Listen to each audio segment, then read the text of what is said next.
కుమార్ గారు నమస్తే సార్. నమస్తే నమస్తే అండి. సార్ జగన్మోహన్ రెడ్డి గారు ఎప్పుడు కూడా నేను పేదల పక్షాన్ని నిలబడతాను, నా ఎస్సీ సోదరులు, నా ఎస్టీ సోదరులు అంటారు. అంటే వాళ్ళకి నేను అగ్రతాంబూలం ఇస్తా అని చెప్తారు.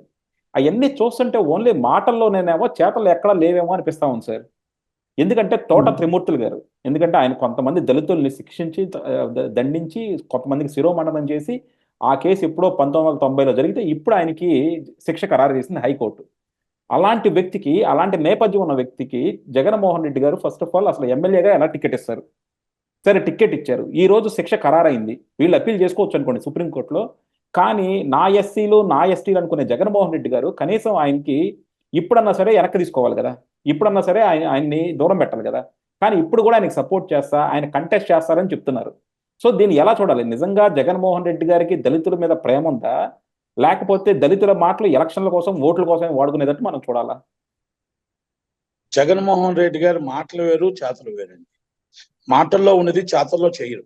ఆయన మాటల్లో చెప్పింది నా ఎస్సీలు నా ఎస్టీలు అని మాటల దాకే చేతల్లో చేయరు. ఎందుకంటే ఉదాహరణకి అనంత బాబు అనే ఒక వ్యక్తి రాజమండ్రిలో, కాకినాడలో ఒక మర్డర్ జరిగింది. ఒక ఎస్సీ డ్రైవర్ ని మర్డర్ చేశారు. ఆ మర్డర్ చేస్తే ఆ మనిషికి ఏం చెప్పారండి? రాజవైభోగులతో వైసీపీలో ఉంచుకున్నాడు. వైసీపీలో ఇప్పుడు ఆయన పక్కన పెట్టుకునే తిరుగుతున్నాడు. ఎవరు ఆయన అంటే, ఎక్కడ ఎస్సీలకు న్యాయం జరిగింది, ఎస్టీలకు న్యాయం జరిగింది, పేదవాడికి న్యాయం జరిగింది. అలాగే ఈ దాంట్లో పేదవాళ్ళు ఎక్కడున్నారు? పేదవాడు అంటే ఎంఈవి సత్యనారాయణ, పేదవాడు అంటే బుట్ట రేణుకా గారా, పేదవాళ్ళు అంటే మార్గాని భర్త గారా, పేదవాళ్ళు అంటే అది కాదండి, పేదవాళ్ళు అంటే మన ద్వారపూడి చంద్రశేఖర్ రెడ్డి గారా, పేదవాళ్ళు అంటే కేసినేని నాని గారా? ఉదాహరణకు చెప్పుకుంటూ పోతే చాలా మంది పేదవాళ్ళు ఉన్నారు. పాపం ఆయన చెప్పిన దాంట్లో చాలా మంది పేదవాళ్ళు ఉన్నారు. ఆ పేదవాళ్ళందరికీ టికెట్లు ఇచ్చారు కదా, వాళ్ళందరూ పేదవాళ్ళండి. మరి ఎస్సీ ఎస్టీ బీసీ మైనార్టీలని చూస్తాము, మేము సాధిస్తామని అంటారు. అలాంటప్పుడు ఎస్సీ ఎస్టీ బీసీ మైనార్టీని సాధించడానికి మరి మీరు ఆ అనంతబాబు అనే వ్యక్తి ఆ ఎస్సీని చంపారు అనేది ఆల్రెడీ ఒక కోర్టు ఆదేశం ఇవ్వడం జరిగింది, అరెస్ట్ చేయడం జరిగింది, ఒక బెయిల్ మీద ఉన్నారు. మరి అలాంటి వ్యక్తిని వెనకేసుకు తిరుగుతారు. మీరు ఎస్సీలకి ఎస్టీలకి ఏం చెప్పగలుగుతారు? ఆల్రెడీ కోడికత్తి కేసులో ఒక ఎస్సీ వ్యక్తి అరెస్ట్ అయ్యి 5 సంవత్సరాలు జైల్లో ఉన్నారు. మీరు ఏం న్యాయం చేయగలరు? ఏం న్యాయం చెప్తారు? అలాగే మీరు టోటల్ గా ఏ విషయాన్ని చూసుకోండి, ఎంత మంది ఎక్కడ చూసుకోండి, తోట త్రిమూర్తులు గారు ఉన్నారు. మరి ఆయన ఎస్సీని ఎంత శిరోమణం చేశారని శిక్ష పడడం అంటే మాటలు కాదండి. 1 రోజు శిక్ష పడినా, 2 రోజులు శిక్ష పడినా, 3 రోజులు శిక్ష పడినా 96 కేసు అది శిరోమణం చేశారని నిజమని తేలితేనే కదా కోర్టు వారు తీర్పు చెప్పారు. ఓకే, హైకోర్టుకి వెళ్ళొచ్చు, సుప్రీంకోర్టుకి వెళ్ళొచ్చు, రైట్ ఉంది. కానీ నిజమని తేలిన తర్వాత అది ఎస్సీలకు అనుకూలంగా వచ్చింది కాబట్టి మరి అలా ఆయన్ని కూడా మీరు క్యాండిడేట్ గా ఉంచబెట్టడం అనేది మీ ఆధ్వర్యం ఏంటి? ఇవన్నీ కూడా ఒక్కసారి ఆలోచించండి. ఇలాగే మొత్తం టోటల్ గా ఎంతమంది మీ దాంట్లో వ్యాపారస్తులు ఉన్నారు.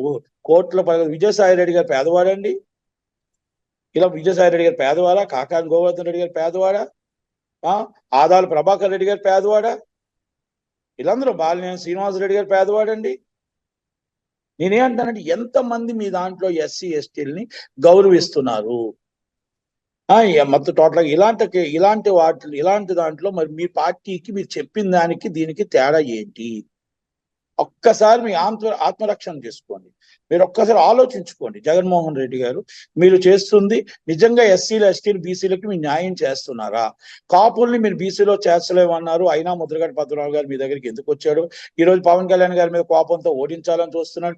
అది ఎందుకు వస్తున్నాడో అది ఆయనకి తెలుసు, మీకు తెలుసు.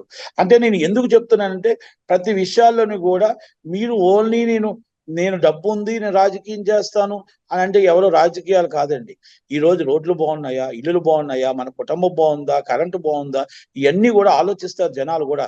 మనం ఉదయం లేస్తే మీ వెనకాల తిరిగిస్తే బయటకు వస్తే కరెంటు లేక, తల్లి తిండి లేక, భార్యకు తిండి పెట్టలేక ఎన్ని బాధలు ఎన్ని కష్టాలు పడుతున్నారు. ఆ ఆటో రిపేర్కి వస్తుంటే, రోడ్డు మీద వెళ్తుంటే ఆటో రిపేర్కి వస్తుంటే మీరు ఇచ్చిన 10,000 కాకుండా ఇంకొక 50,000 రూపాయలు రిపేర్కి అవుతుంటే ఆ కష్టాలు ఆ బాధలు అందరూ అనుభవిస్తున్నారు. కాబట్టి నేనేమంటున్నాను, మీరు వేస్తున్నాం, మేము టింగ్ వేస్తున్నాం వాళ్ళంటే అది ప్రజల సొమ్ము అండి, మీ సొమ్ము కాదండి. వాలంటీర్స్ ని మీరు వాడుకోవాలనుకున్న వాళ్ళు నిజంగా ఈ రోజు మీకు చెప్పారు. వాలంటీర్స్ ఎవరైతే ఒక రాజీనామాలు చేశారో, ఎవరైతే మీకు ధర్మాన ప్రసాదరావు గారు మన కార్యకర్తలు అని చెప్పగలిగాడో, ఎస్ అందరూ ఆరోపణలు నిజమయ్యాయి. ఈసీ తీసుకున్న చర్య, ఎవరైతే రాజీనామా చేయలేదో ఆ వాలంటీర్స్ నిజమైన ఎంప్లాయీస్, వాళ్ళు రాజీనామా చేసిన అందరూ వైసీపీ కార్యకర్తలు. మీ వైసీపీ కార్యకర్తలకు ఇచ్చుకొని మీరు ఈ ఓటింగ్ కి వాళ్ళని భయపిస్తూ ఆ ఓటింగ్ వేయించుకుందాం అని చెప్పి గవర్నమెంట్ సొమ్ము వాళ్ళతో ఇప్పించి మీరు ఆడుకుందాం అని చూశారు. అది ఈసీగా దాన్ని కూడా కట్టడి చేసింది. కనుక నేను ఏమంటున్నానంటే, కోట త్రిమూర్తులు గారికి మీరు ఎమ్మెల్యే టికెట్ ఇచ్చారంటే దానికి ప్రజానీకానికి ఏం చెప్పగలుగుతున్నారు? అనంతబాబు గారిని మీరు తిప్పుతున్నారంటే ఏం చెప్పగలుగుతారు? ఎస్సీ ఎస్టీ బీసీలకి నావాలు అని చెప్పుకుంటున్నారే, నావాలు అని చెప్పండి, ఇవన్నీ మీరు ఏం సమాధానం చెప్తారు? ఒక్కసారి సమాధానం చెప్పమని అడుగుతున్నాను జగన్మోహన్ రెడ్డి. అది ఆయన విజ్ఞతకి మనం వదిలేస్తున్నాం. ఎందుకంటే ప్రజలు చూస్తున్నారు, ప్రజల విజ్ఞతలు. కనుక ఓటు వేయడానికి వచ్చేటప్పుడు నిజంగా ఓటు వేయాలి అనుకునేటప్పుడు మే 13కి మీరు అడిగారు 2 బటన్లు నొక్కమని. ఎస్, మీరు నిజంగా మీ రోడ్లు బాగున్నాయి అని అనుకుంటే మీకే 2 బటన్లు నొక్కుతారండి, లేదంటే ప్రతిపక్షానికి నొక్కుతారు. అదే నిజంగా మీరు కానీ పోలవరం పూర్తి చేశారంటే, మీరు మొత్తం టోటల్గా అన్నింటికి నీళ్ళు వస్తున్నాయంటే నిజంగా మీకే బటన్ నొక్కుతారండి. మీకు నిజంగా మొత్తం టోటల్గా కరెంటు బిల్లులు కానీ కరెంటు లేకుండా 24 గంటలు కరెంటు లేకుండా ఉందంటే, మీరు లేకపోతే 24 గంటలు కరెంటు ఉందా, 24 గంటలు కరెంటు లేకుండా ఉంటే ప్రతిపక్షాన్ని నొక్కుతారు, కరెంటు ఉంటే మీకే నొక్కుతారండి. కరెంటు బిల్లు ఒకప్పుడు 100 రూపాయలు వచ్చింది, ఇప్పుడు 250 రూపాయలు వస్తుంది. అది ఎందుకు వస్తుంది? మోటార్లకు, రైతులకు మోటార్లు పెడుతున్నారు, లంచాలు లేకుండా మోటార్లు పెడుతున్నారు, ఏడీలు కానీ ఏఈలు కానీ. అది నిజంగా ఫ్రీగా మీకోసం స్వేచ్ఛగా కానీ పెట్టి 24 గంటలు రైతులు కరెంటు ఉంటుంది, వాళ్ళు పంట బాగా పండించుకుంటున్నారు, గిట్టుబాటు ధర ఇస్తున్నారు, రైతులు సంతోషంగా ఉన్నారు అని అనుకుంటే మీకే ఓటేస్తారండి. ఒకవేళ వేయకపోతే ప్రతిపక్షానికి ఓటేస్తారు. ఇవన్నీ కూడా పరిణిలో ప్రజలు విజ్ఞులండి, ప్రజలు ఆలోచిస్తారు. ఒకప్పుడు ప్రజలు కాదు, ఇప్పుడు ప్రజలు కూడా ఆలోచిస్తున్నారు. ప్రతి దానికి ఆలోచించి ఓటు వేస్తారు తప్ప మీరు ఏదో మనం ఇది జరిగింది, ఈ దెబ్బ తగిలిందని సానుభూతికి వెళ్ళడం, ఇంకొక జరిగిందని సానుభూతికి వెళ్ళడం, ఇంకో దానికి వెళ్ళడం, సానుభూతులు చెల్లవు. ఒకప్పుడు మనం చంద్రబాబు నాయుడు గారిని గుర్తుపెట్టుకోండి, అలిపిరి ఘటన, చాలా పెద్ద అలిపిరి ఘటన జరిగితే అయినా కూడా 200 పైచిలుకు సీట్లతో రాజశేఖర రెడ్డి గారు గెలిచారు, మనం గుర్తుపెట్టుకోవాలి. కనుక ఇలాంటివన్నీ జిమ్మిక్కులు అన్ని ఏమీ చెల్లవండి. ప్రజలు విజ్ఞులు. మే 13కి ఎలాగ ఓటు వేయాలి, ప్రతిపక్షాన్ని, రాజధాని రాష్ట్రం, మన రాజధాని నిజంగా మన రాష్ట్రంలో రాజధాని ఉందంటే మీకే ఓటేస్తారు. మన రాజధాని డెవలప్ అయ్యిందంటే మీకే ఓటేస్తారు. మనం మొత్తం టోటల్గా మన ఆంధ్రప్రదేశ్ లో 13 లక్షల కోట్లు ఎక్కడ తెచ్చి ఎన్ని పరిశ్రమలు కట్టారో, ఎన్ని లక్షల ఉద్యోగాలు ఇచ్చారో అవన్నీ మీకు కనబడుతుంటే మీకే ఓటేస్తారు. ఆ నిరుద్యోగులు ఉన్నారనుకుంటే ప్రతిపక్షానికి ఓటేస్తారు. నిజంగా మీ వల్ల ఉద్యోగాలు వచ్చాయనుకుంటే మీకే ఓటేస్తారు. అలాగే 13 లక్షల కోట్లు ఎన్ని పరిశ్రమలు కట్టారు, ఎన్ని స్టూడియోలు కట్టారో, మొత్తం టోటల్ ఎన్ని పరిశ్రమలు వచ్చాయో, ఎప్పుడెప్పుడు ఎన్ని లక్షల మంది జాయిన్ అయ్యారో, వాళ్ళందరూ కానీ నిజంగా మీరు అన్ని చేసినట్టు ఉంటే, మాటల్లో చెప్పినవన్నీ చేతల్లో జరుగుంటే మీకే ఓటేస్తారు. ఒకవేళ చేతల్లో జరగకపోతే ప్రతిపక్షానికి ఓటేస్తారు. అమరావతి డెవలపింగ్ చేస్తానన్న 35,000 ఎకరాల రైతులను రోడ్డు మీద పడేశారు. ఆ ఆర్కే ఆయన రామకృష్ణారెడ్డి గారు అక్కడికి నించొని వాళ్ళందరికీ నేనున్నాను మీరున్నానని ఉరవల శ్రీదేవి గారు ఇద్దరిని మాట తప్పారు కాబట్టి 35,000 ఎకరాల వాళ్ళ పిల్లలకు ఉద్యోగాలు లేక, వాళ్ళ పిల్లలకు పెళ్లిళ్ళు చేసుకోలేక, నడి రోడ్డు మీద ఎండనక వాననక రోడ్డు మీద పడేసిన వాళ్ళకి నిజంగా 35,000 ఎకరాలకి న్యాయం జరుగుంటే వాళ్ళు మీకే ఓటేస్తారు. మీరు నిన్న మంగళగిరిలో చెప్పారు, లోకేష్ గారిని ఓడించండి, మన అమ్మాయి లావణ్యాన్ని గెలిపించండి అని అడిగారు. మా చేనేత కార్మికురాలు అని చెప్పి. ఎస్, చేనేత కార్మికులు అంటే అందరికీ గౌరవమే, కానీ లోకేష్ గారిని ఎందుకు ఓడించాలి, దేనికి ఓడించాలి? ప్రతిపక్షంలో ప్రతిదీ కూడా అడుగుతున్నాడని ఓడించాలా? లోకేష్ గారిని ప్రతి విషయంలో కూడా మీకు మొత్తం టోటల్గా ధీటుగా మాట్లాడుతున్నాడని ఓడించాలా? ఒక్కసారి ప్రజలు విజ్ఞులు, ఆలోచించి ఓటేస్తారు. ఎవరికి ఏ ఓటు వేయాలో, ఏ నిర్ణయం తీసుకోవాలో. ఆళ్ళ రామకృష్ణారెడ్డి గారు ఇంతకుముందు, ఇప్పుడు మీ తరపు నుంచి ఉన్నారు, మీకు వాళ్ళకి ఏం లావాదేవీలు జరిగాయో, ఎందుకు బయటికి వెళ్ళి కాంగ్రెస్కి వెళ్ళాడో, మళ్ళీ ఎందుకు లోనకు వచ్చాడో ప్రజలు చూస్తున్నారు. ఆయన ఎందుకు మరి 5 సంవత్సరాలు లోకేష్ గారి మీద గెలిచి ఏం సాధించాడో, ఏం డెవలపింగ్ చేశాడో అన్ని మీరు చూసుకుంటే 54,000 పట్టాలు మీకు కొండ ఎక్కగలిగారా? ఆ మొత్తం టోటల్గా 48 గజాలు మీరు ఎక్కడిచ్చారో, ఏమి ఇచ్చారో తెలియని పరిస్థితుల్లో మరి ఆ ఉన్న మంగళగిరిలో ఉన్న ప్రజలు ఉన్నారు. నిజంగా 54,000 పట్టాలు మీరు ఇచ్చుండి ఆ 54,000 మంది ఉంటే అది మీకే ఓటేస్తారు. లేకపోతే ప్రతిపక్షానికి ఓటేస్తారు. ఇవన్నీ కూడా జగన్మోహన్ రెడ్డి గారు ప్రజల విజ్ఞులు ఆలోచించి ఓటేసి నిర్ణయం తీసుకుంటారని మాత్రం నేను చెప్పగలుగుతాను. ఎస్సీ ఎస్టీ బీసీ మైనార్టీలకు ఏనాడు కూడా మీరు చెప్పిన మాటలు ఒకటి, చేసిన మాటలు ఒకటి. అది మాత్రం ఒక్కసారి ఆలోచించుకోండి. ఇది ఒక ముద్రగడ్డ పద్మనాభం గారిని ఇంకొకళ్ళను ఒక పవన్ కళ్యాణ్ గారిని ఓడించడం కోసం సామాన్యంగా కాకుండా ఒక సందుకి ఒక నాయకుడిని, సీటుకి ఒక నాయకుడిని పెట్టారు. అయినా కూడా 1,00,000 మెజార్టీతో పవన్ కళ్యాణ్ గారు గెలుస్తున్నారు. మీకు ఆటోమేటిక్ గా డిపాజిట్లు గల్లంత అవుతున్నాయి మాత్రం గుర్తుపెట్టుకోండి. ఇక్కడ 75-80 వేల మెజార్టీతో లోకేష్ గారు గెలుస్తున్నారు. అక్కడ 1,20,000 మెజార్టీతో చంద్రబాబు నాయుడు గారు గెలుస్తున్నారు. షర్మిల గారు 2,40,000 2,50,000 మెజార్టీతో ఎంపీగా గెలుస్తున్నారు. ఇది వాస్తవం, ఇది తథ్యం 100%. ఇది మీకు రేపు మే 13 తర్వాత మీరు కన్ఫర్మ్ చూడండి.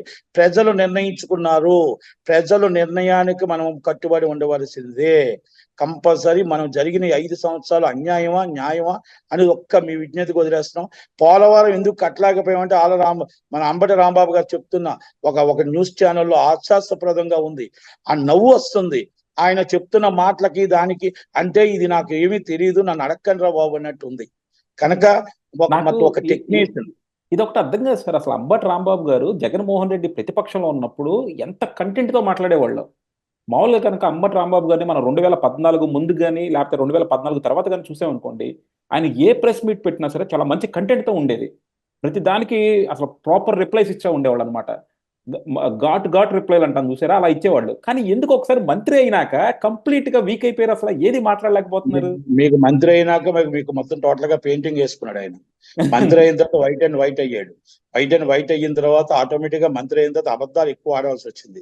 ఆయనకు ముందే మంత్రి ఇచ్చే ముందు చెప్పాను, నిన్ను తిట్టడానికే మంత్రి ఇచ్చాం, అంతే తప్ప నువ్వు పోలవరం ముట్టుకోవడానికి కాదు అన్నాడు. ఎస్ సార్ అన్నాడు. నువ్వు ఉదయం లేస్తే మైక్ తీసుకోవాలా, మధ్యాహ్నం తీస్తే మైక్ తీసుకోవాలి, రోజు 3 times డ్యూటీ.